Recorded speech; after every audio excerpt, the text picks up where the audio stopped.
The fire crackles between us, casting dancing shadows across my grandson's face. Tyler sits across from me, 19 years old, his smartphone dark and silent in his pocket for the first time in months. The night air carries the scent of pine and wood smoke, and above us the Oregon sky spreads out in a blanket of stars so thick you could read by them. He asked me a question tonight. The same question his grandmother asked every few months. The same question my daughter Emma stopped asking years ago, because she already knows the answer. Why do I live here hidden in these woods, in a house that disappears into the hillside like a secret? Why not move to town, live in comfort, spend my final years the way normal people do? I told him I'd answer, but only if he was willing to hear the whole truth. Not the sanitized version, not the highlights. The real story with all its weight and all its pain. He nodded, settled himself by the fire, and waited. So let me tell you about 1983, Tyler. Let me tell you about the year I turned 19, just like you are now. The year I stood before a choice that would define everything I would become. It started with a door closing. October 15th, 1983, Portland, Oregon. I remember the date because it was my birthday, though no one at Northview Boys' Home marked it with any particular ceremony. At exactly 9 in the morning, I walked through the front entrance for the last time, a battered military surplus duffel bag slung over my shoulder. Everything I owned packed inside. The air was cold that morning, sharp with the promise of an early winter. Leaves covered the cracked sidewalk in drifts of red and gold, and the sky hung low and gray above the city. I wore Levi's jeans that were slightly too short, a flannel shirt I'd owned for 3 years, and Converse sneakers with holes forming at the toes. In my pocket, a Sony Walkman played Bruce Springsteen's Born in the USA on a cassette tape I'd bought used for $2. The irony of that song on that particular morning wasn't lost on me even then. I was 19, not 18. Most kids aged out of the system at 18, but I'd earned myself an extra year through what they politely called behavioral issues. The truth was simpler. A 15-year-old named Danny had been getting beaten regularly by an older boy, and I'd put a stop to it the only way that seemed effective at the time. The state decided I needed another year of supervision before they trusted me with freedom. Standing on those steps, I felt the weight of 13 years pressing down on me. Not 12, 13, because I'd entered the system at 6 years old and the math was important. Let me tell you about that day, Tyler, the day that made me an orphan. It was 1970 and I was 6 years old. My father drove a Ford Pinto baby blue with a crack in the windshield he kept meaning to fix. We were driving east on Highway 26, heading home from a visit to my mother's sister in the valley. I sat in the back seat playing with a toy soldier, making engine noises with my mouth. I don't remember the truck that crossed the center line. I don't remember the impact. What I remember is waking up in a hospital bed, every part of me hurting, and seeing an old man sitting beside me. He had white hair and deep lines around his eyes, and his hands trembled slightly as they rested on his knees. He wore a simple button-down shirt and work pants, and something about the set of his shoulders suggested military bearing even in his age. Thomas Ross, my grandfather. A man I'd met maybe twice in my short life. His voice was rough like gravel, shifting. Son, your parents didn't make it. The accident, it took them both. Your daddy, he was my boy, and he made some mistakes, but he loved you more than anything. I'm sorry. I'm so sorry, Ethan. Then he did something that confused my 6-year-old mind. He stood up, kissed my forehead, and walked out of the room. I called after him, but he didn't come back. 2 days later, a social worker arrived with paperwork, and I learned that Thomas Ross had signed away his parental rights. The state would be my guardian now. For 13 years, I believed he'd abandoned me, that he'd looked at his orphaned grandson and decided the burden was too much. I carried that belief like a stone in my chest, growing heavier with each birthday that passed without a card, each Christmas morning that brought no gift, each parent's visiting day when I sat alone while other boys met with family. Northview wasn't cruel exactly. It was institutional. Beige walls and fluorescent lights and the smell of industrial cleaner that never quite masked the underlying odor of too many boys living in too small a space. The food was adequate. The beds were hard. The rules were clear and consistently enforced. We had school during the day, chores in the evening, lights out at 9. What we didn't have was anyone who knew our names mattered. But there was one man who made a difference. Mr. Peterson, the home's maintenance supervisor and woodshop teacher. He was maybe 60, built like a fire hydrant, with scarred knuckles and a crew cut gone white. He'd been a Marine, served 2 tours in Korea, and he ran the wood shop like a drill sergeant ran a platoon. He taught me to work with my hands, how to measure twice and cut once, how to read the grain of wood, how to understand that a well-made joint was stronger than any nail or screw. He never asked about my past or offered sympathy for my situation. He just put tools in my hands and expected excellence. A man is measured by what he builds. Ross, he'd say, watching me struggle with the mortise and tenon joint. Not by what he says, not by what he promises, by what he leaves behind when he's gone. I didn't understand it then, but those words would echo through my life. So there I stood on October 15th, 1983, with my duffel bag and my Walkman and exactly $23.47 to my name. The social worker had given me an address downtown. A lawyer's office told me there was one final piece of business to conclude regarding my grandfather's estate. A formality, she said. Just sign some papers and you'll be free and clear. I walked the 2 miles because I didn't have bus fare to spare. The city felt alien after 13 years of institutional life.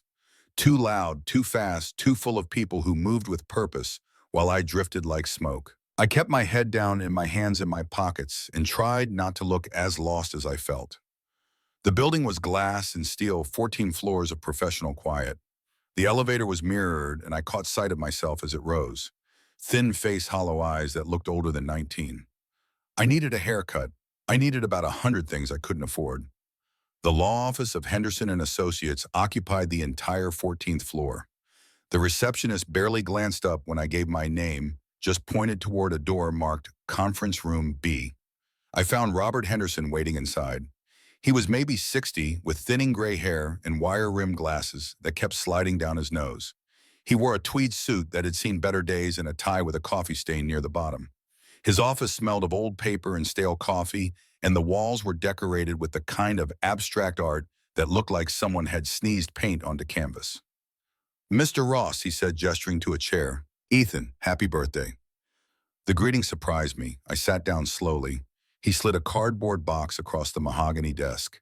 It was maybe a foot square, sealed with yellowed packing tape that looked decades old. "Your grandfather, Thomas Ross, passed away in 1976, 7 years ago.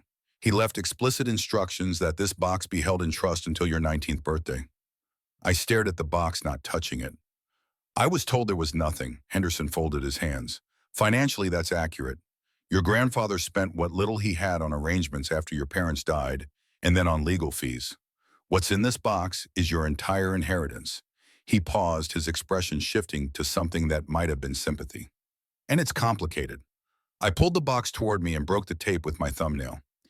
Inside, nested in old newspaper, I found 4 things: a heavy iron key dark with age, a thick manila envelope stuffed with papers, a smaller sealed envelope with my name written in shaky handwriting across the front, and something that made my breath catch in my throat.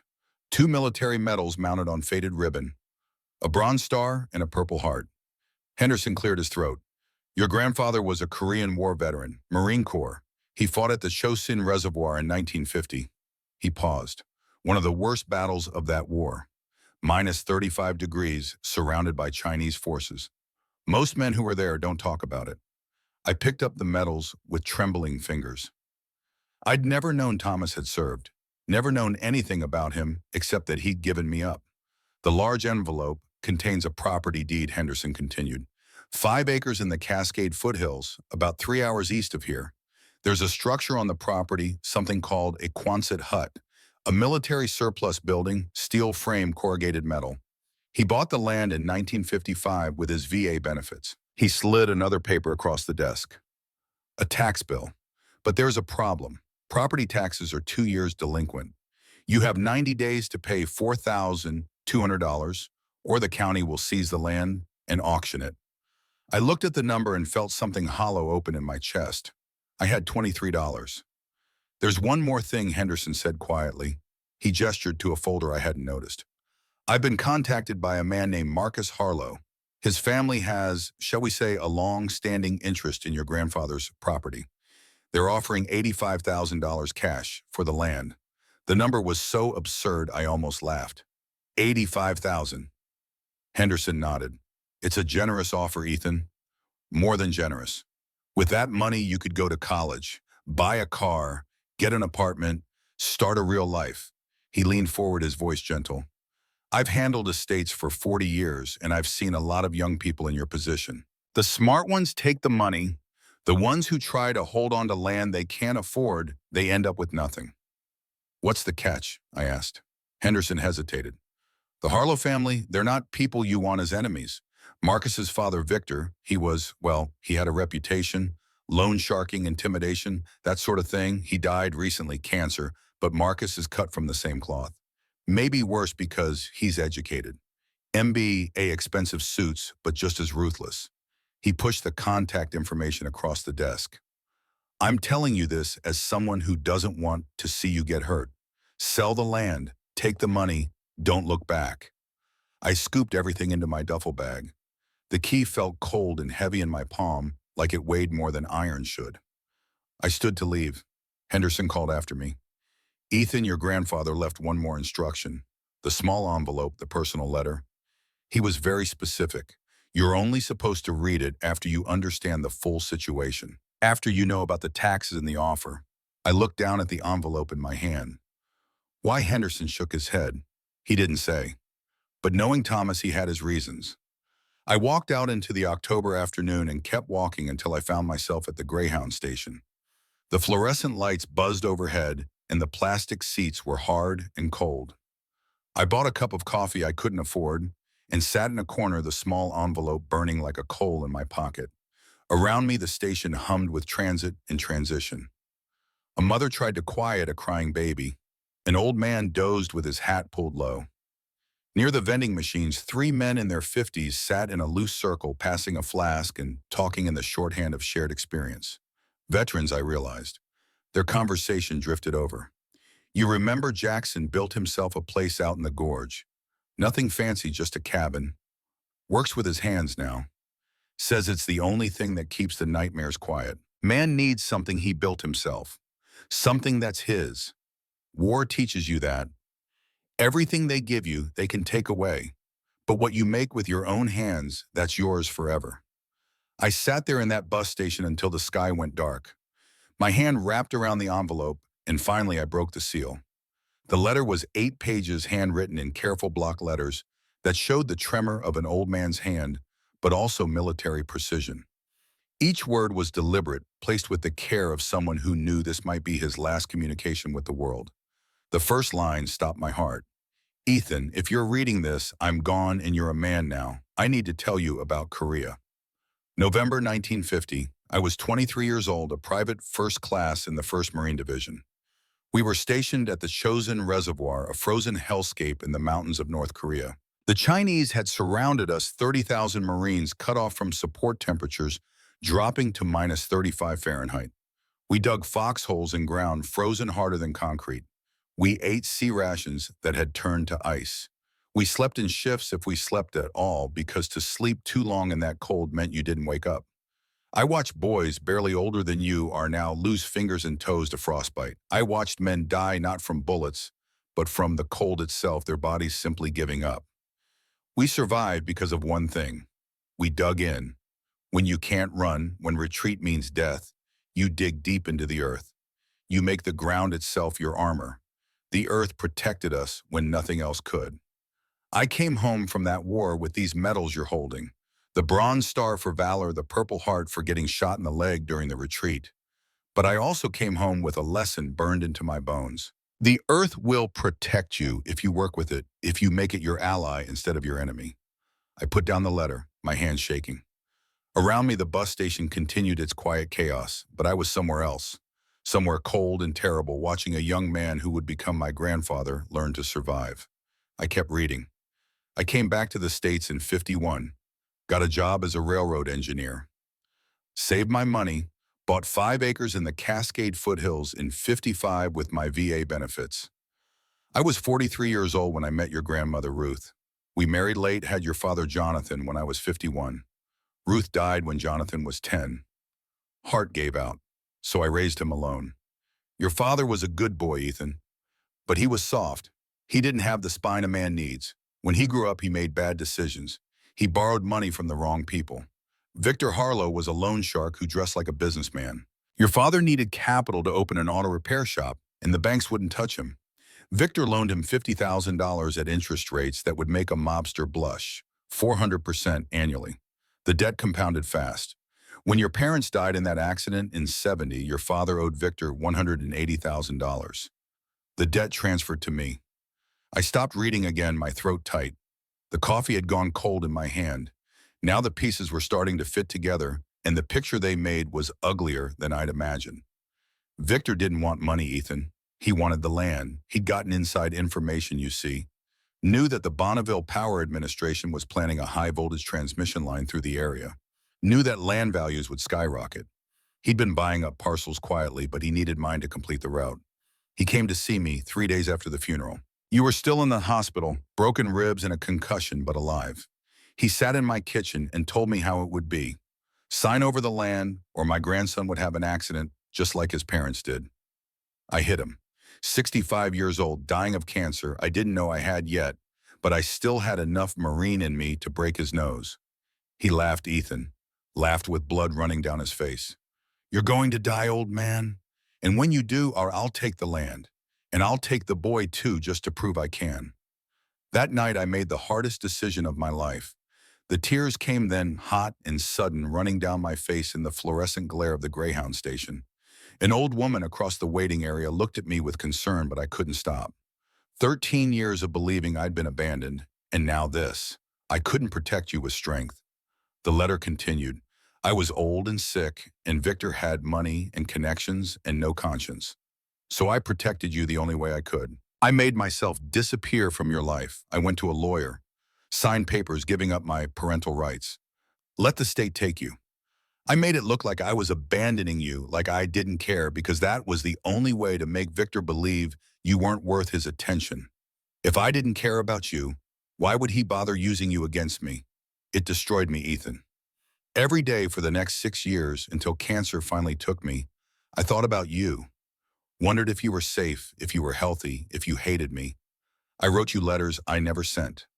I drove past the boys' home twice but never went in, because if Victor's people saw me there, the whole plan would fall apart.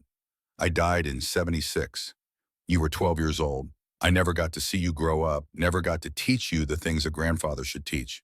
But I left you something better than money or comfort. I left you a choice and the means to make it. The Quonset hut on the property isn't a storage shed. It's a fortress waiting to be built. In Korea, I lived in bunkers buried under 6 feet of earth. Bombs could fall, artillery could rain down, but inside those earthen shelters, we were safe. The temperature outside might be -35, but inside, with just body heat and a small stove, it stayed above freezing. I designed that hut using the same principles. It's large enough to live in. The steel frame is strong enough to support 100 tons of soil. If you cover it with earth, if you bury it under 3 feet of dirt and plant grass on top within a year, it will look like a natural hillside. No one will know you're there. The thermal mass of the earth will keep you warm in winter and cool in summer. With the well I drilled and the wood stove I installed, you can live off-grid indefinitely. You'll be invisible. And what they can't see, they can't take. In the footlocker beside the cot, you'll find my tools. The entrenching shovel I carried in Korea. My K-bar knife. A field manual. Well, I wrote myself everything I learned about survival in the worst conditions imaginable. You'll find seed packets, potatoes and beans and squash for when you're ready to grow food. And you'll find $6,500 in home, exactly enough to pay the back taxes with a little left over for supplies. You have 2 choices, Ethan. 1, sell the land to Marcus Harlow. Take his $85,000. Go to college, buy a car, live comfortably. No one would blame you. I won't blame you. You've earned an easy life. 2, fight, dig into that hill, move the mountain 1 shovelful at a time. Bury that hut until it becomes part of the landscape. Build the home I designed. Live on land that's been paid for with Ross blood land that no one can take from you if they can't find it.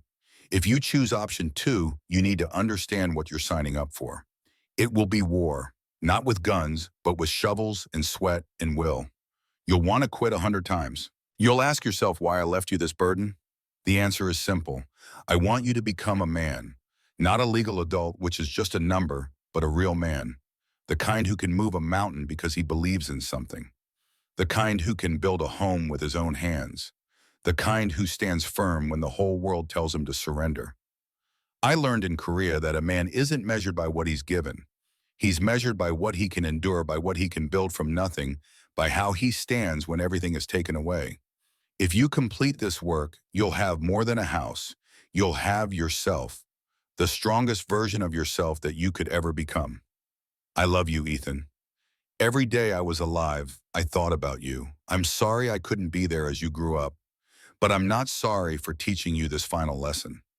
A man is measured by what he builds, not by what he says, not by what he owns, by what he creates with his own hands and leaves behind when he's gone. Semper Fidelis, always faithful. Your grandfather, Thomas Ross, United States Marine Corps, Korean War veteran.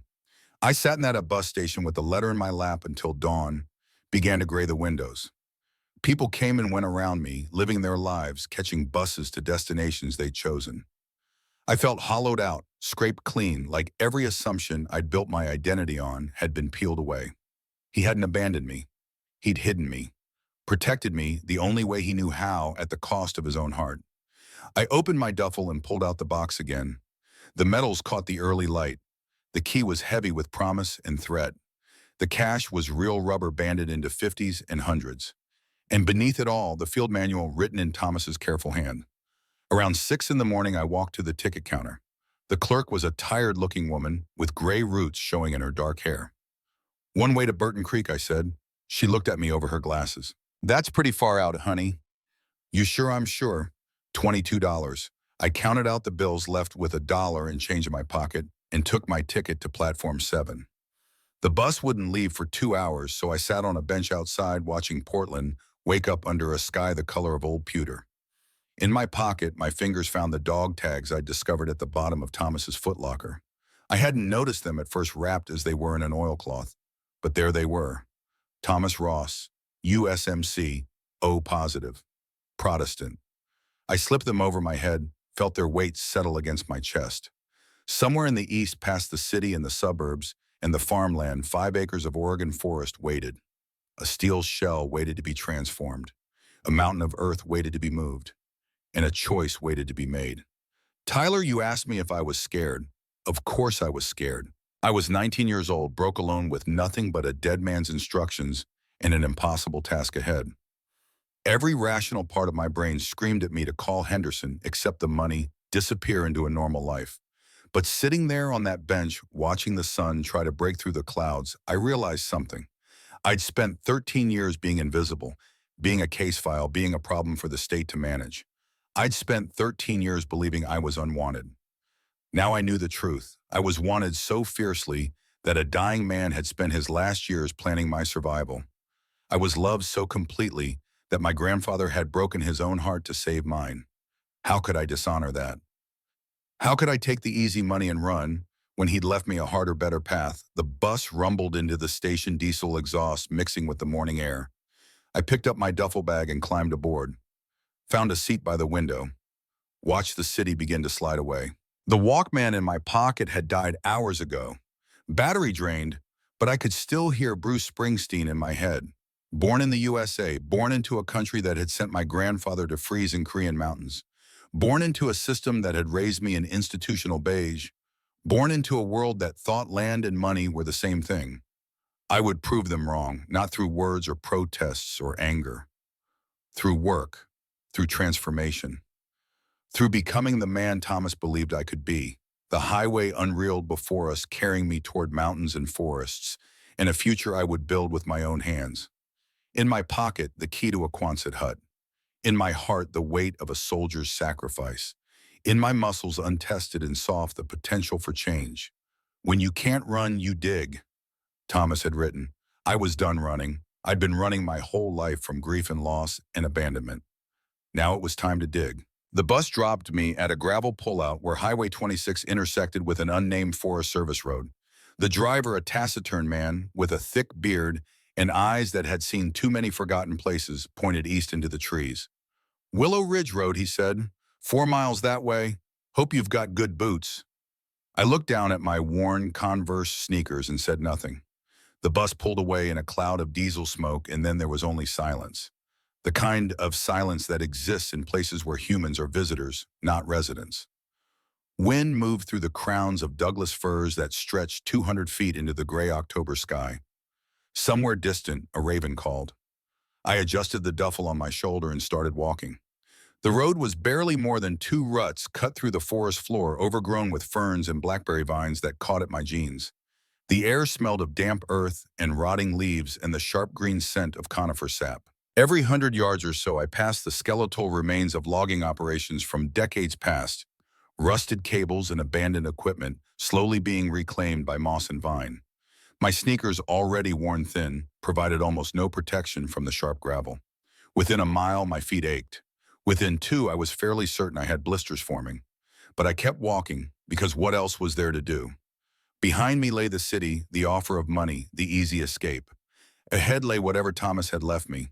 The forest pressed in on both sides, dense and old growth, the kind of timber that had witnessed a century of seasons. Sword ferns grew waist-high in the understory.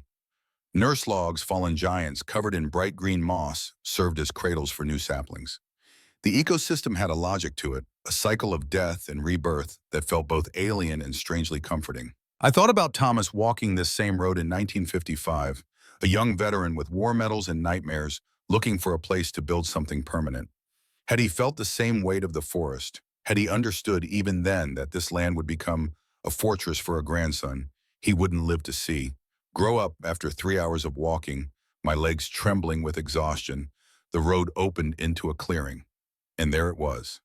The Quonset hut sat in the approximate center of 5 acres, a massive arched skeleton of corrugated steel that glowed rust orange in the weak afternoon light.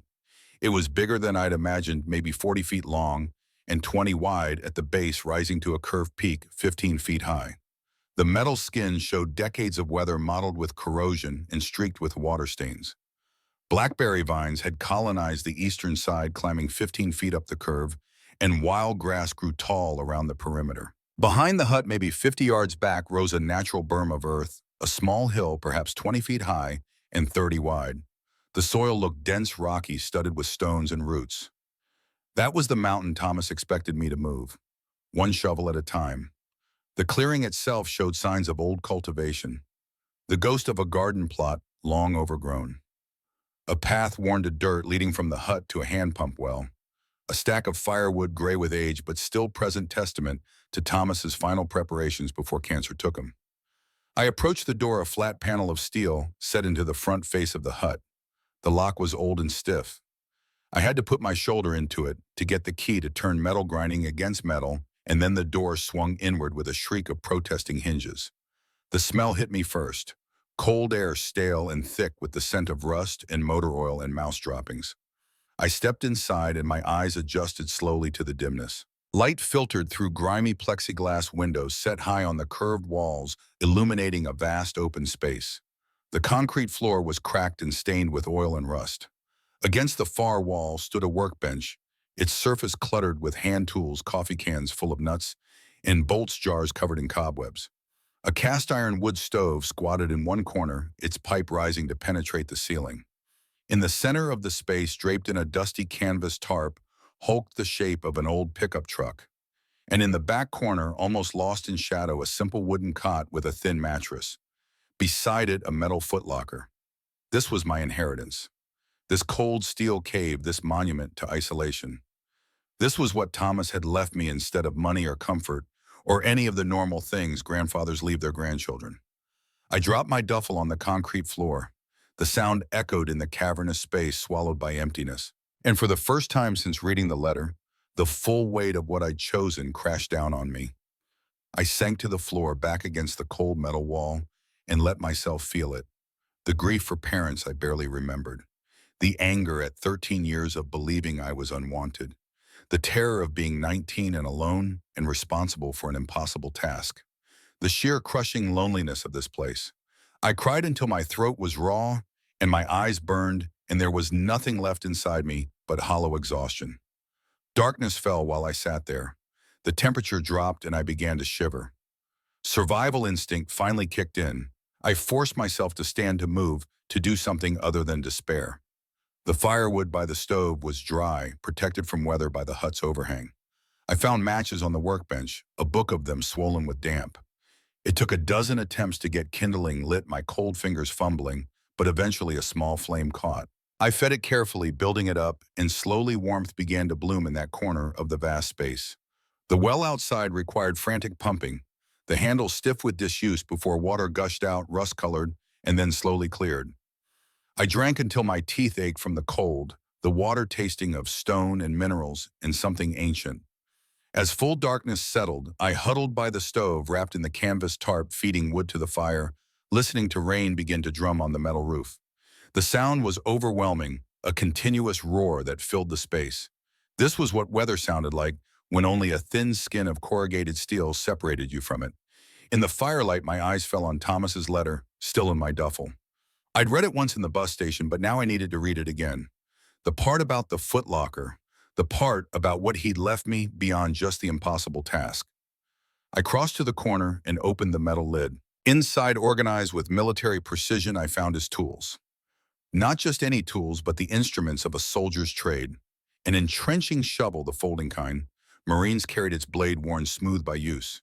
A K-bar knife in a leather sheath, the 7-inch blade still sharp. Work gloves stiff with age. A hammer saw's wrenches levels, all carefully maintained and wrapped in oilcloth. Beneath the tools, canvas bags filled with seeds. Potatoes, beans, squash, each bag labeled in Thomas's careful handwriting and stamped with USMC. And at the bottom, wrapped in oilcloth and rubber bands, a thick stack of cash. I counted it with trembling fingers by firelight. $6,500 exactly, just as the letter promised. Enough to pay the taxes with maybe $800 to spare. But there was something else. Something Thomas hadn't mentioned in his letter, perhaps because it was too personal, too weighted with meaning. His dog tags. I pulled them from the oilcloth, the metal cold against my palm. Thomas Ross, USMC, O positive. Protestant. The stamped letters were worn but legible, the chain tarnished. These had hung around his neck in the frozen hell of Chosin Reservoir. These had survived what killed so many others. I slipped them over my head, felt their weight against my chest, and something shifted inside me. I wasn't just Ethan Ross, orphan, case number in a state system. I was Ethan Ross, grandson of a Marine inheritor of a legacy written in sacrifice and steel. Sleep came eventually, fitful and cold despite the fire. I woke multiple times to feed wood to the stove, to listen to the rain, to wonder what the hell I was doing here. Morning came gray and damp. My body ached from sleeping on the hard cot. My feet throbbed with blisters. My hands were soft and uncalloused, the hands of someone who'd spent his life indoors. I made weak coffee on the wood stove using grounds I found in the workbench and water from the well. Ate nothing because I had nothing to eat and no money to buy food until I paid the taxes. Then I stood in the doorway of the hut and looked at the hill of earth behind it. 20 feet high, maybe 30 feet across at the base. Dense soil studded with rocks and roots. That entire mass needed to move shovelful by shovelful to cover the curved walls and roof of this 40-foot-long structure. The math was brutal. Assume each shovelful was 1/10 of a cubic foot. Assume I could fill a wheelbarrow with 30 shovels. Assume I needed to cover the hut with 3 feet of soil all around. The total volume I needed to move was somewhere around 2,000 cubic feet. That meant 20,000 shovels. That meant 700 wheelbarrow loads. If I could manage 10 loads a day, it would take 70 days just to cover the walls, not counting the roof. And I'd never done this kind of labor in my life. I picked up the entrenching shovel, Thomas's shovel, and walked to the base of the hill. The first thrust into the earth felt wrong immediately. The angle was bad, the leverage poor. The shovel bit into the soil and stuck, requiring me to lever it free with my whole body. I managed to extract maybe 1/3 of a shovelful of dirt mixed with stones. By the time I'd filled one wheelbarrow, my hands were screaming.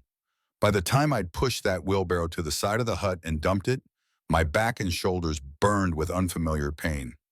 I looked at the tiny pile of dirt against the massive steel wall and felt despair settle over me like a weight. This was impossible. Absolutely, utterly impossible. I lasted 2 hours that first day. 2 hours of digging, filling, pushing, dumping, repeating. 2 hours that produced maybe 4 wheelbarrow loads, a pathetic mound that didn't even reach the bottom lip of the hut's curve. I collapsed on the cot that afternoon, every muscle in my body throbbing. My hands had already raised blisters, despite the gloves. I couldn't grip anything without pain shooting through my palms. That night, I seriously considered calling Henderson, accepting the money, admitting defeat before I'd really begun. But I didn't have a phone, and I'd spent my last dollars on the bus ticket, and stupid pride, kept me from walking 4 miles back to the highway to give up. So I slept and woke and tried again. Day 3 was when everything changed. I was attempting my 6th wheelbarrow load of the morning sweat already soaking through my shirt, despite the October chill, when I heard the sound of an engine. A pickup truck, old and diesel, rumbling down the overgrown road. I straightened, shovel in hand, wary. Out here, visitors couldn't be casual. The truck was a Ford F-250 from the 70s, more rust than paint, but the engine sounded solid. It pulled into the clearing and stopped. The door opened and a man climbed out. He was maybe 60 tall and broad-shouldered with white hair and a thick beard going gray. He wore Carhartt work pants, a faded flannel shirt, and scuffed boots that had seen decades of labor. But it was his eyes that caught me, blue clear and measuring, the eyes of someone who'd seen things and survived them. Around his neck, visible above his shirt collar, hung dog tags. "I'm Carl," he said, his voice a rumble. "Carl Bennett. Live about 3 miles west. Saw smoke from your stovepipe yesterday. Figured I should check who's moved on to the old Ross place." "I'm Ethan Ross," I said. "Thomas's grandson." Carl stopped walking, stopped moving entirely for a moment. Then he looked at me with an intensity that made me want to step back. "Thomas's grandson," he repeated. "Christ, you look like him. Same eyes." You knew my grandfather. Carl's expression shifted into something complicated. Grief and respect and old pain all mixed together. "Yeah, I knew him." He paused. "Can we talk?" We sat on the tailgate of his truck, and Carl told me a story I hadn't known existed. 1975. Carl had come back from Vietnam with demons riding his shoulders. PTSD, though they didn't call it that then. They called it nothing, mostly just expected you to deal with it. He'd lost his squad in an ambush outside Da Nang, watched boys he'd trained with get torn apart by automatic weapons fire, came home to a wife who didn't recognize the man wearing her husband's face. She left him. He started drinking. By 75, he was drinking a fifth of whiskey a day and seriously contemplating eating his service pistol. One afternoon, his truck broke down on this very road. Alternator died, left him stranded. He was sitting on the bumper, drunk and desperate, when Thomas Ross drove by in that very pickup truck, still sitting in the hut. Thomas stopped, looked under the hood, fixed the alternator with wire and electrical tape, the kind of field repair you learn in the military. Then he said 4 words. "Follow me home, son." Carl followed. Thomas put him up in the Quonset hut for 3 months. Didn't ask about the war, didn't offer sympathy, didn't try to fix Carl with words. He just put tools in Carl's hands. Taught him to split wood, to repair engines, to work with his hands until the nightmares quieted. Before Thomas died in 76, Carl told me he made me promise something. He said one day his grandson would come here. Said the boy would need help like I'd needed help. Made me swear I wouldn't abandon him. Carl looked at me with those clear blue eyes. So I'm here, paying a debt to a dead man who saved my life. He slid off the tailgate and walked to my pathetic pile of excavated earth. Looked at my technique, at my blistered hands, at the mountain of dirt, still waiting. "You're doing it wrong," he said simply. "Killing yourself and accomplishing nothing." For the next hour, Carl taught me the fundamentals. How to stand to save my back. How to thrust the shovel at an angle that used leverage instead of pure strength. How to load a wheelbarrow so it balanced properly. How to pace myself so I could work for hours instead of minutes. Then he climbed back in his truck. I thought he was leaving. Instead, he lowered the tailgate and pulled out a piece of equipment covered in a tarp. A rototiller, old, rusty, but functional. "This was Thomas's," Carl said. "He bought it to break up the hill, but he got too sick to use it. It's yours now." "I can't pay you," I started to say. Carl held up a hand. "You don't pay for brotherhood. You pay it forward when your time comes." He showed me how to start the machine, how to guide it, and then he left. But before he drove away, he stopped at his truck window. "If anyone comes around asking about you, what should I tell them?" "Tell them I don't exist," I said. Carl nodded slowly. "Understood." He paused. There's trouble coming and isn't there? Yeah, I said. There is. Then work fast, son. And don't try to do it alone. The rototiller changed everything. What had taken me hours with a shovel took minutes with the machine. I could break up the hard-pan soil, the rocky clay, the root-bound earth that had defied the shovel. Within 3 days, my production tripled. 10 wheelbarrow loads became 30. But even with the machine, the work was brutal. I developed a routine born of necessity. Wake at first light, make coffee and eat whatever I could afford, usually oatmeal or beans. Work from 7 until noon, breaking only when my muscles screamed. Rest for an hour, eat again, work until dark. Then tend the fire, eat dinner, collapse into sleep so deep it felt like death. My body began to change. The softness of institutional life burned away, replaced by functional muscle. My hands calloused, my shoulders broadened. The boy who'd walked out of Northview Boys' Home was being forged into something harder. 4 weeks and the first letter arrived. A courier which was strange enough out here in the middle of nowhere. He handed me a thick envelope with a logo I recognized from Henderson's briefing. Harlow Enterprises. A stylized H in red. The letter was polite, professional, and absolutely threatening. Dear Mr. Ross, on behalf of the Harlow family, I wish to express condolences regarding your grandfather's passing. Thomas Ross was a stubborn man who made life difficult for many people, but I respected his tenacity. I understand you've inherited the property at Willow Ridge. My family has maintained a long-standing interest in this land due to an unpaid debt your father incurred. However, I don't wish to burden a young man just starting his life. I'm offering $85,000 cash for the property. This is more than generous considering the isolated location, lack of utilities, and substantial tax burden. The county assesses your property taxes at $4,800 annually. Without income or prospects, how will you maintain this land? Consider carefully, Ethan. My father gave your grandfather time. I'm giving you 60 days to accept this offer. The letter was signed Marcus Harlow in sharp, emotionless script. I used it to start the fire that night and watch the red H logo curl into ash. 2 weeks later, the phone call started. I'd bought a cheap prepaid cell phone at the hardware store in Burton Falls, a small town an hour away, where I'd gone to pay the property taxes. I needed it for emergencies, for staying in contact with the minimal world I still touched. I'd given the number to no one. Marcus Harlow called anyway. His voice was cultured, educated, the kind of voice that came from expensive schools and positions of power. He didn't threaten overtly. He was too smart for that. Instead, he applied pressure like a surgeon with a scalpel. Ethan, my father, is dying of liver cancer. In his final days, he speaks about this land, about your grandfather, about an old debt. I'd like to resolve this peacefully. I hung up. He called back 3 days later. You're working yourself to death out there. I've had people watching. You're trying to bury that Quonset hut, aren't you? Ambitious? Futile but ambitious. Why not take my money? Live comfortably. Let go of a dead man's dream. I hung up again. The third call came at night. I was in the hut, exhausted, the fire burning low. His voice had lost its polish. My father died yesterday. His last words were about you, about the Ross land. He made me promise, Ethan. Promise I wouldn't let you win.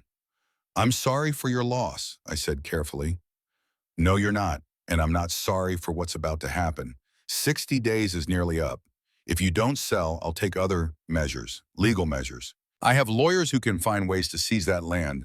Do what you have to do, I said, and ended the call. But I was afraid. Marcus Harlow had resources I couldn't match. Money, lawyers, connections. All I had was a shovel and my grandfather's faith. The sabotage started in week 8. I woke one morning to find the well water clouded and foul-smelling. Chemical stink. I traced it to the spring that fed the well and found 2 empty containers of herbicide dumped near the source. The ground around them showed tire tracks from a vehicle that wasn't Carl's or mine. It took me 3 days to dig deeper, bypass the contaminated layer, and restore clean water. 3 days I couldn't spare. A week later, I woke at 2 in the morning to the smell of smoke. Stumbled outside to find a grass fire 50 yards from the hut, the dry October vegetation going up fast with wind blowing it toward my home. I fought that fire for 3 hours with a shovel and wet canvas, beating out flames until my lungs burned and my eyes streamed. When dawn came, I found evidence. An empty gas can, a lighter chrome plated with the initials MH engraved on the side. Marcus Harlow. Carl arrived that afternoon, saw the burn scar, and his expression went dark. He came back the next day with a shotgun, a Remington 12-gauge worn but well-maintained. This was Thomas's too, Carl said. He told me if things got bad, you'd need it. Not to shoot people, he said, just to make them think twice. Carl taught me to load it, to aim it, to respect it. I'm not a violent man, Ethan, but I learned in Vietnam that sometimes the only language predators understand is the threat of consequences. That night, Carl slept in his truck outside the hut, keeping watch. Nothing happened, but the message was clear. I wasn't completely alone. 3 months into the work, 85 days since I'd arrived, Marcus Harlow came in person. A black Mercedes sedan, absurdly out of place on the dirt road, pulled into the clearing. Two men got out. Marcus Harlow was 35, dressed in an expensive charcoal suit with Italian shoes already muddy from the walk from his car. Beside him stood a man who could only be muscle. Ray Kowalski, I'd learned later, former Portland cop fired for excessive force. 6'4", 250, with a scar running down his left cheek and a gun visible under his jacket. Marcus looked around and I saw confusion cross his face. The Quonset hut was disappearing. 70% of the walls were buried under earth. I'd built a ramped approach to the roof and begun covering the top. From certain angles, it already looked like part of the landscape. "What are you doing?" Marcus asked, genuinely puzzled. "Building a home."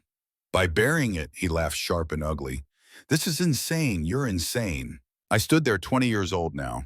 My birthday having passed without notice, holding an axe I'd been using to split firewood. Shirtless despite the November cold because I'd been working hard.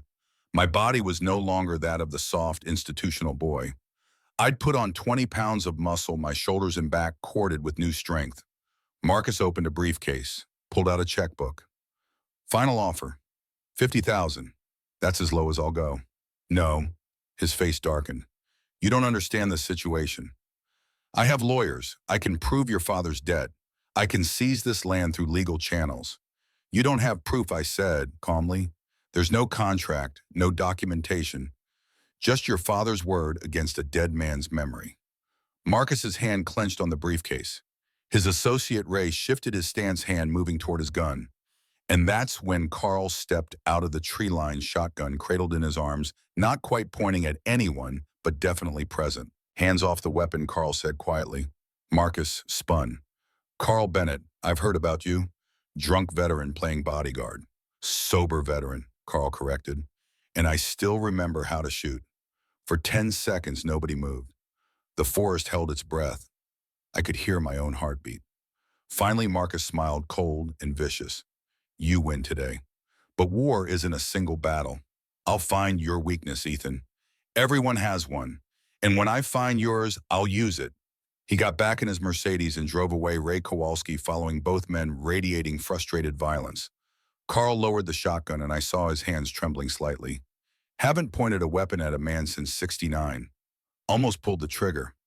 "Thank you," I said. "Don't thank me. I'm just keeping a promise to Thomas." He looked at the partially buried hut, at the mountain of work still ahead. "But Marcus is right about one thing. He'll be back. And next time he'll be smarter. Then I'd better work faster." December brought the first snow. Light at first, just a dusting that melted by noon. But the ground was freezing now, the earth turning hard as concrete. The rototiller became almost useless. I was back to the pickaxe and shovel, breaking frozen soil one strike at a time. My production dropped to a quarter of what it had been. Some days I managed only 5 wheelbarrow loads. The math was brutal. At this rate, I wouldn't finish before spring, and I didn't know if I could survive the winter. Carl helped when he could, but he had his own land to maintain. Twice he brought friends.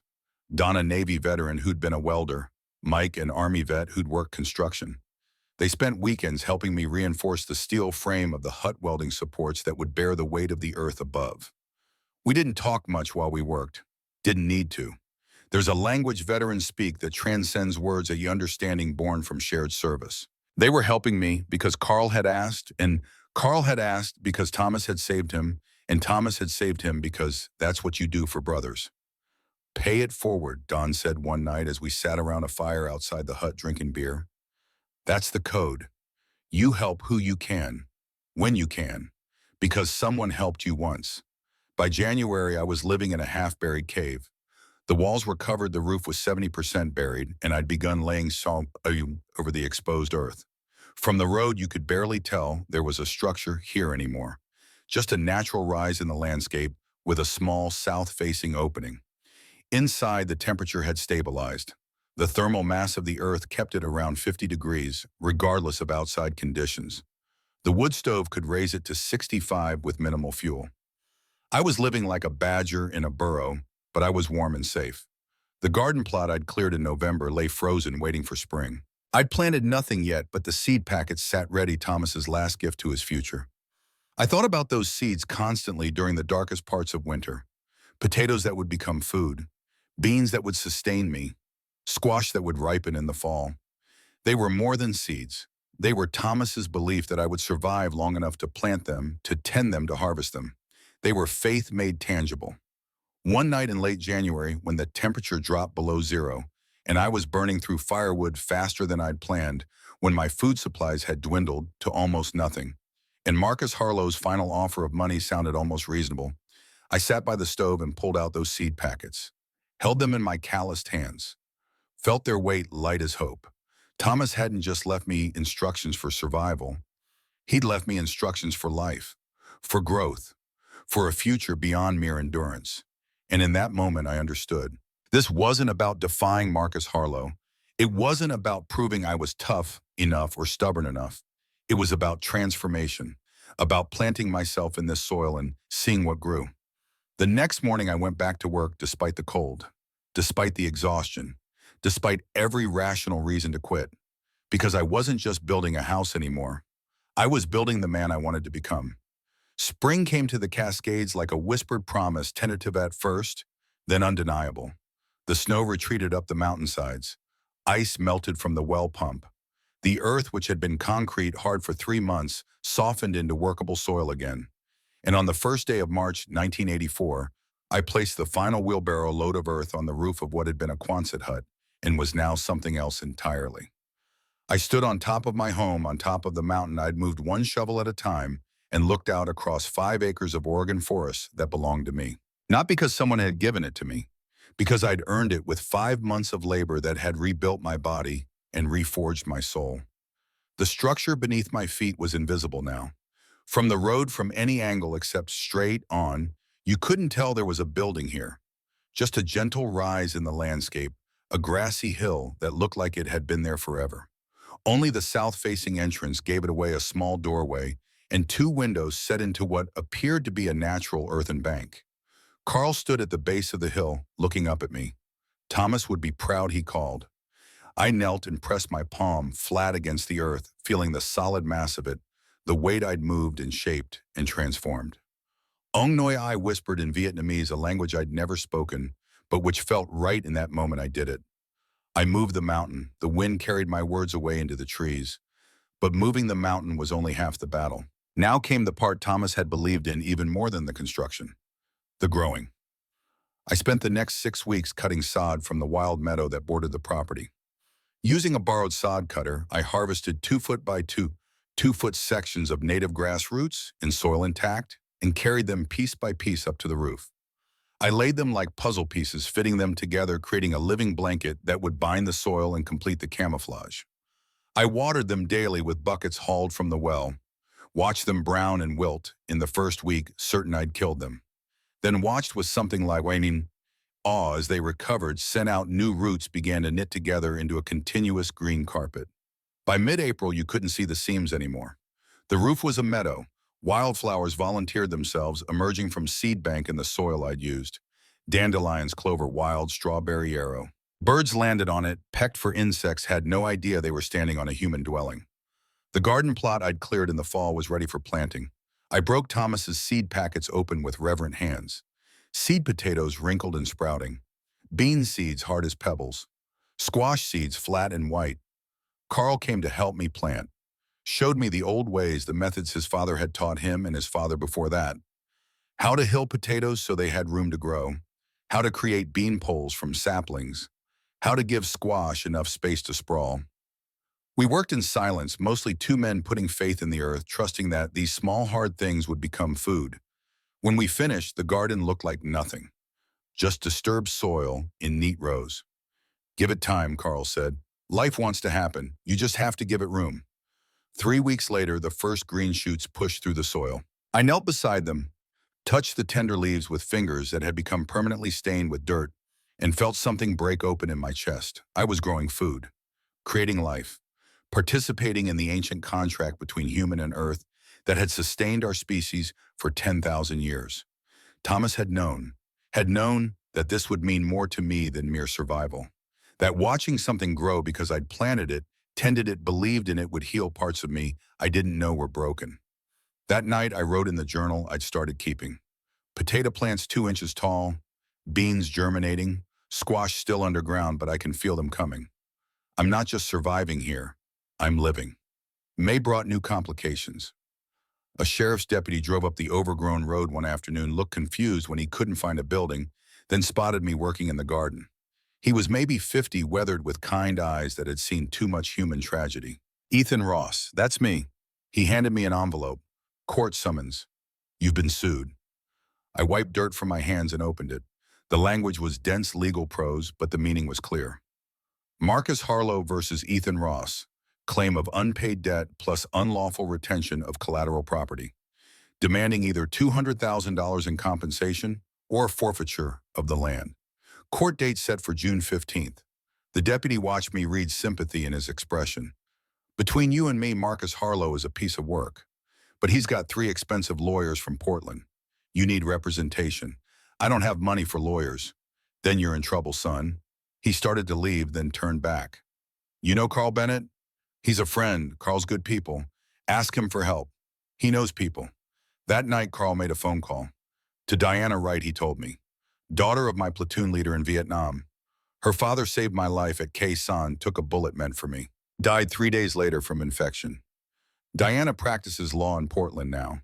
Land rights mostly. She does pro bono work for veterans and their families. I'm not a veteran, no, Carl said, but you're the grandson of one, and you're under my protection. That makes you family. Diana Wright arrived 2 days later in a sensible Honda Accord that handled the rough road better than Marcus's Mercedes ever had. She was 42, whip smart with short dark hair and glasses that made her look professorial. She wore hiking boots under her suit pants and carried a briefcase that had seen hard use. She surveyed the property with professional interest, noting the garden, the well, the invisible house built into the hillside. Walked up to the grassy roof and stood there looking out over the forest. Clever, she said. Legal getting there, I replied. We sat in my underground home and I told her everything. Thomas's letter, the Korean War, the debt that wasn't really a debt, Victor Harlow's threats, Marcus's escalating pressure, the sabotage, the confrontation. Diana took notes in a leather-bound journal asking sharp questions, her legal mind dissecting the situation into components she could work with. After 2 hours, she sat back. Okay, here's what we know. First, the debt claim is garbage. There's no contract, no notarized agreement, nothing that would hold up in court. Statute of limitations has run out anyway. They're bluffing. Why sue then? Because Marcus is desperate. She pulled out a folder. I did some research, spent 2 weeks in county records, made some calls to contacts at the Bonneville Power Administration. She laid out documents on my small table. See this? BPAA is planning a 500 kilovolt transmission line through this region. High tension power east to west feeding the grid. The route goes right through here. She pointed to a map. They'll pay landowners for easement rights. Not to buy the land, just for permission to run power lines across it. How much? $800 to $1,200 per acre annually. For 50 years. Your 5 acres. That's $4,000 to $6,000 a year. Times 50. That's $250,000 in easement fees. My God. Marcus has been buying up land in this corridor for the past 3 years. Bought cheap used inside information from a BP, a committee member he'd bribed.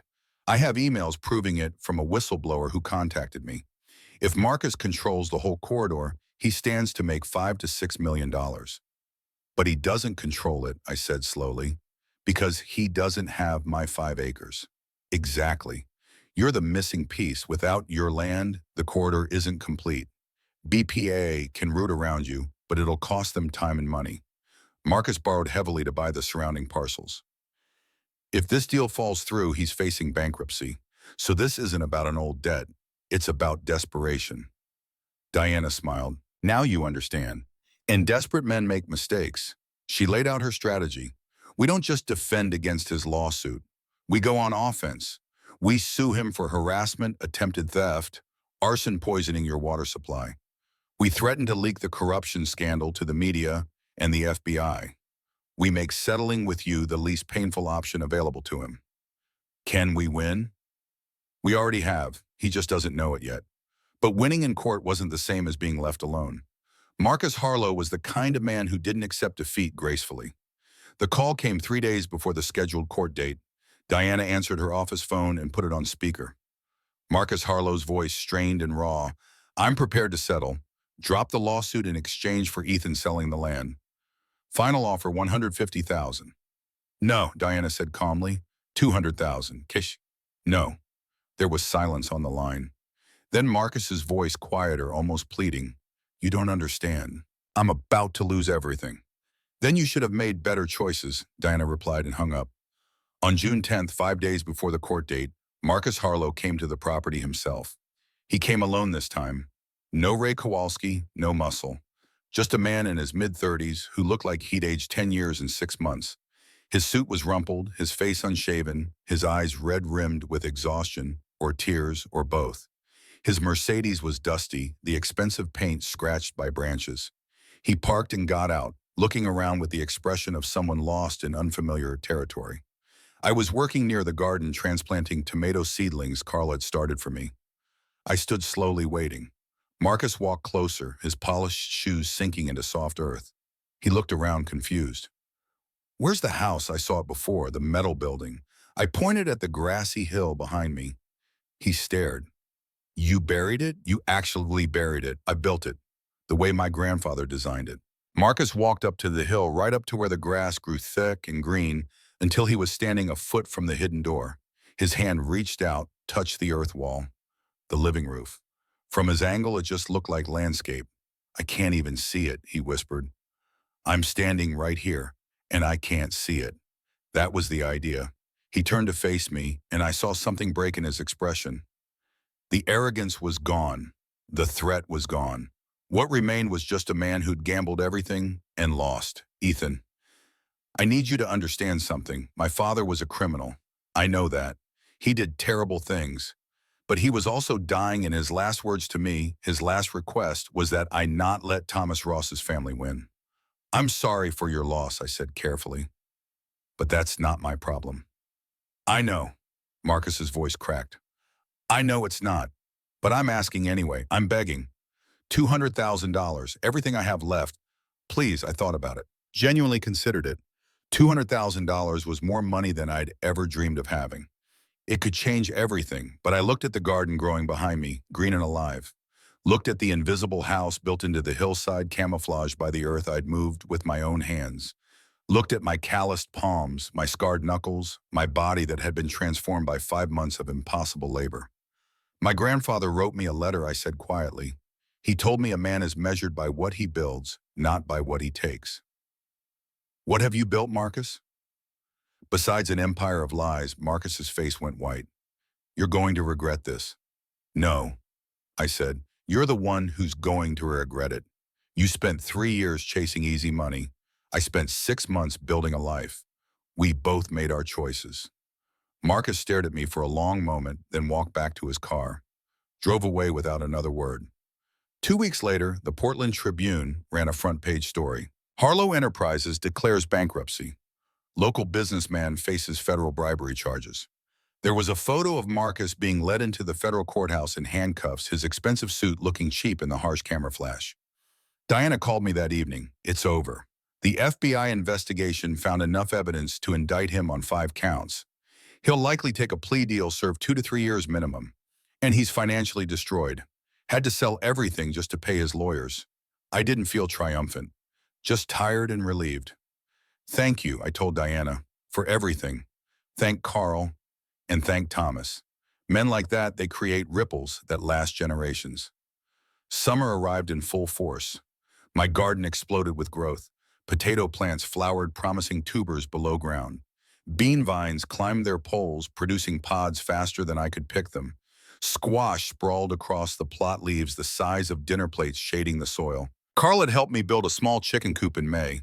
I bought 6 hens from a local farmer, and by July they were producing more eggs than I could eat. I traded the surplus at the farmer's market in Burton Falls for other supplies. Flour, salt, coffee, things I couldn't produce myself. The woman who ran the organic vegetable stand noticed the quality of my produce, asked where I was growing it. Up in the hills, I said vaguely. Old family land. She introduced herself as Sarah.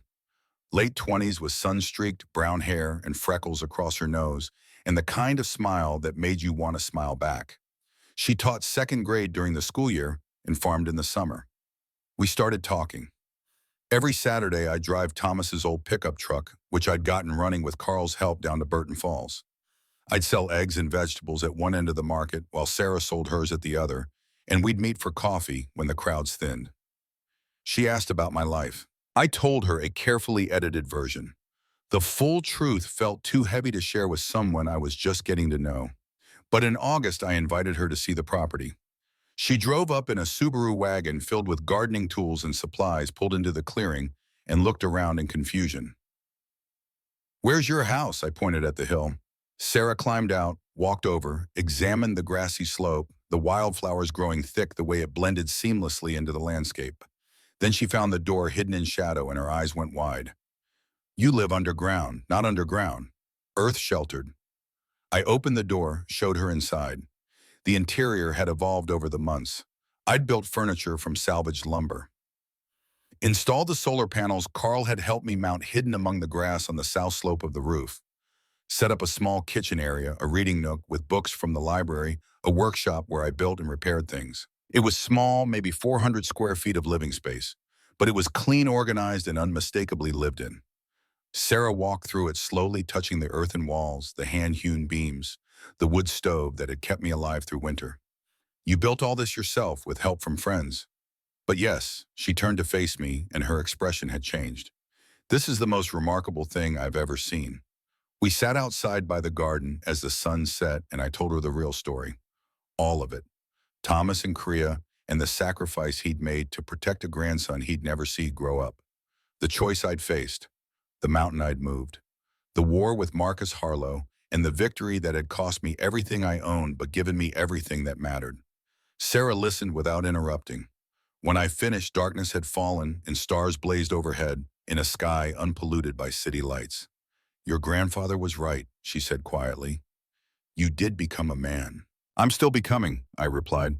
"That's what being a man means. It's not a destination. It's a direction you keep choosing." She came back the next weekend and the next. By September, she was spending more time on the property than at her apartment in Burton Falls. By October, she'd moved her things into the Earth House, and we were building a life together in that invisible home. Carl's health began to fail in the winter of 1985. His heart, the doctor said, weakened by age and stress, and the weight of memories carried too long. He'd helped me plant a second garden that spring, helped me add solar capacity, helped me dig a root cellar for storing the harvest. In December, I visited him in the hospital. He was thin, diminished, but his eyes were still clear. "Done good, kid," he said, his voice weak. "Thomas would be proud." "Hell, I'm proud. You saved my life," I told him. "Just like Thomas saved yours." "That's the chain," Carl replied. "That's how it works. Somebody saves you, you save somebody else. One day you'll do the same. Promise me." "I promise." Carl died on January 3rd, 1986. I spoke at his funeral, a small service attended mostly by other veterans. I talked about debt and honor and the way one man's kindness can echo through generations. I wore Thomas's dog tags that day, felt their weight against my chest like a reminder of the chain Carl had described. Thomas to Carl, to me, and someday, God willing, from me to someone else. Now I'm 60 years old, Tyler. I sit here by this fire with you, my 19-year-old grandson, and I see myself 4 decades ago. I see the questions in your eyes, the uncertainty about who you are and who you might become, the weight of the world pressing down on your shoulders. You asked why I live here, why I never left this hidden house, this invisible home. The answer is complicated and simple at the same time. Sarah and I married in 1990. We had 2 children. Your father James born in 92 and your Aunt Emma born in 95. James never understood this life. He wanted cities and careers and all the things the modern world promised. He moved to Seattle, became a software engineer, married your mother. They gave you everything money could buy. But Emma understood. She stayed, built her own earth house on the eastern edge of the property. Lives here still raising her own children in dirt and starlight and the knowledge that home isn't something you buy. It's something you build. This land has been in our family for 70 years now. Registered as the Ross Family Nature Preserve, protected from development, passed down through generations. From the road you can't see the houses, can't tell that people live here. We're invisible, hidden in plain sight, exactly as Thomas designed. I've had offers over the years. Developers, speculators, people who found out about the BP, easement, and thought they could pressure an old man into selling. I turned them all down, because this isn't about money. It never was. It's about legacy, about the chain of honor that connects us to those who came before and those who will come after. About understanding that worth isn't measured in dollars, but in what you create with your own hands and pass on to your children. I reach into my pocket and pull out the dog tags. Thomas Ross, USMC. They're tarnished now, 74 years old, but the stamped letters are still legible. I hold them out to Tyler. He takes them carefully, reverently, feeling their weight. These belong to your great-great-grandfather. He wore them in the frozen hell of Korea. They survived when so many didn't. He gave them to me through Carl, and now I'm giving them to you. Tyler's voice breaks when he speaks. I don't know if I'm worthy of this. Nobody is worthy at the start. Thomas wasn't worthy when he landed in Korea at 23. Carl wasn't worthy when he came back from Vietnam, broken and suicidal. I wasn't worthy when I stood in front of that mountain of earth at 19. We became worthy through what we did, through the choices we made when it would have been easier to quit. You'll face your own mountains someday, Tyler. Maybe not a literal one, but something that seems impossible, something that demands everything you have and more. When that day comes, remember this story. Remember that your great-great-grandfather moved Earth in Korea to survive, that I moved Earth here to build a life, that worthiness isn't inherited, it's earned. The fire has burned down to coals. The night is deep around us, the forest alive with small sounds. Somewhere an owl calls hunting. The wind moves through the pines with a sound like breathing. Tyler slips the dog tags over his head. They settle against his chest, and I see something shift in his posture. A straightening, an acceptance of weight and responsibility and legacy. Grandpa, he says quietly, thank you for telling me this. Thank you for listening. Not many people your age would sit still for an old man's war stories. They're not war stories, they're survival stories. They're about what it means to be a man. Same thing, I reply. We sit in companionable silence as the stars wheel overhead. Behind us, invisible in the darkness, the earth house breathes. Warm air rises from the chimney pipe, hardly visible. The garden sleeps under mulch, waiting for spring. The land endures, patient and eternal. Tomorrow, Tyler will go back to the city, back to college and career, and all the demands of modern life. But he'll carry something with you now. The knowledge that he comes from a line of men who didn't run when things got hard, who dug in, who built with their hands, who stood firm, and maybe, just maybe, when his own mountain appears, he'll remember. He'll feel the weight of those dog tags against his chest and know what it means to be a Ross. Not wealth or status, or any of the things the world says matter, but the quiet pride of looking at something you built and knowing it will outlast you. Knowing you created it not because it was easy, but because it was necessary. Knowing you became the man you needed to be by doing the work no one else could do. That's the inheritance I'm leaving him. Not money or land, though he'll have those too, eventually, but something more valuable. The knowledge that he carries the strength of Marines in his blood, that he comes from men who survived the unsurvivable and built the unbuildable, that when the world says quit, men like us say dig. The fire dies to ash, the night grows cold. But we sit here a while longer, grandfather and grandson linked by metal and memory, and the unbreakable chain of honor that connects us to a soldier who froze in Korea 74 years ago and never gave up. I think Thomas would approve, would see in Tyler the same potential he saw in me when he wrote that letter in 1976, dying but determined to leave behind more than regret. The Earth House will stand for generations. Hidden, protected, home to those who understand that true wealth isn't what you own, but what you build, what you pass on, what you become. And somewhere in the soil beneath our feet, in the roots of grass, in the slow, patient work of earthworms, in the endless cycle of growth and decay and rebirth, the land remembers. Remembers Thomas. Remembers me. Will remember Tyler when his time comes. That's what it means to dig in, to become part of the earth itself, to build something so true and so right that it transcends the builder and becomes eternal. The stars shine down on an old man and a young one on 5 acres of Oregon forest that hold 3 generations of houses hidden in plain sight on a legacy written in sweat and soil and the quiet, stubborn refusal to surrender. This is my answer, Tyler. This is why I live here. Because home isn't where you were born or where you were raised. Home is what you build when the world offers you nothing but a key and a choice and the faith that you might be strong enough to earn it. I built this. It built me. And now I'm passing it to you. The chain continues. The work endures. The earth shelters those who honor it. And that grandson is what it means to be free.